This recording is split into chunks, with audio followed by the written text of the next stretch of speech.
Now we're on the 450XCF-W. These bikes have traction control. They've got quick shift technology when you're shifting from second up through sixth. So I went from the smallest bore here to the biggest bore, just kind of how it worked.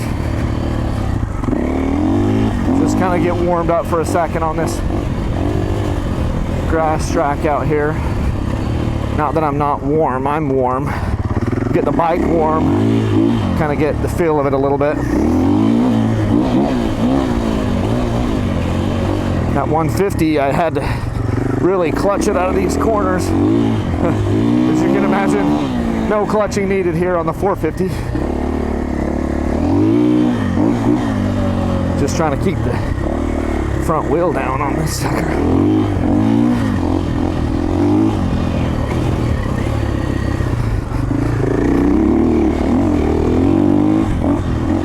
So much power here.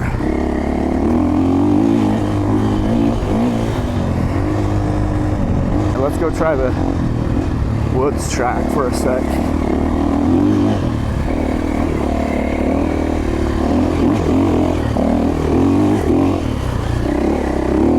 Now this is a lot of bike for a single track wood section.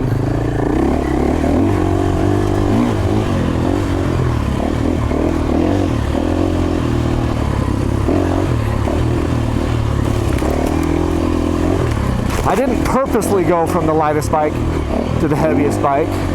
That's just what was available.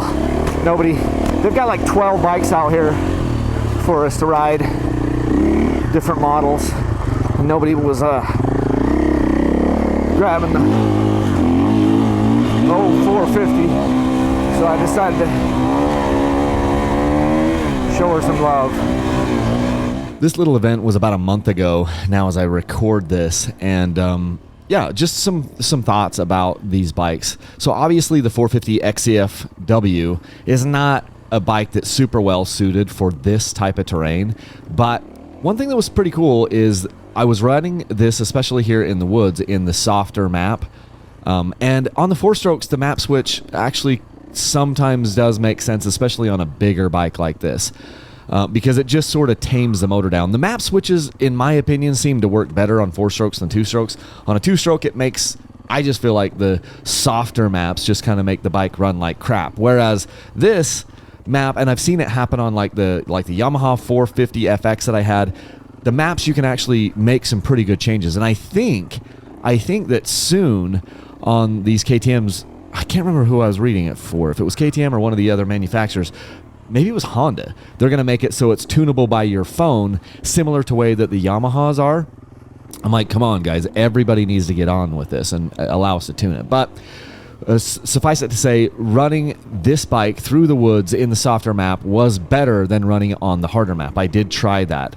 Another thing I tried, which I don't think I have on video here, is the quick shift technology. So when you're in second gear and you can just leave the throttle all the way on, keep it pinned, and go third gear, fourth gear, fifth gear, and it will, as you start to lift the shifter, it will momentarily kind of like drop the ignition on the bike, and it allows you to get up through that gear, take the load off the transmission just enough so that you can shift up, which is kind of cool if you're a desert racer or a moto guy. But XCW, I don't know how many XCWs are going to be desert race, but it is something they have on these bikes. A little harder to get this one to turn, as you may imagine.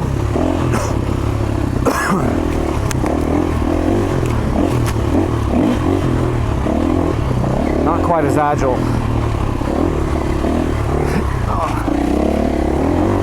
Another update for you. I just actually picked up a 2024 KTM 450XC. So cool thing is it also will have this new fork, which is the exact fork that is a spring fork. But it'll be valved a little bit differently. I think they're treating the XC bike as a lot more of a cross country. It's a cross country race bike, whereas this is more of an enduro bike with the W. So I do have that new bike. I haven't ridden it yet. It's just sitting in my shop. I need to get it set up and go out there and test, because the forks on these bikes, the Explorer fork is gone. It's the new exact closed cartridge spring fork on both the XCWs for 2024 and the XCs for 2024. The only bikes that will still have the air fork are the SX bikes, the motocross bikes. So these off-road bikes are having the closed cartridge exact fork, and I'm excited to see, because this fork on these bikes, they were great, and the more I rode this day, I was like, dang, these are really, really good. But the terrain is a lot different than what I'm normally riding here in Utah. It wasn't as rough down there.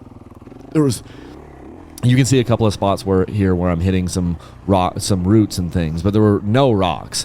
But the fork was really, really good, and so I'm excited to get it here into Utah, into some of the terrain that I'm used to, and ride it. Because man, last weekend I rode I've got a 23 250XC with cone valve forks. Holy crap, those cone valve forks are valved really good. But I'm excited to see what these forks are like on the W's here. I mean on the XC, because I think it's going to be freaking fantastic, and I'm super excited for that.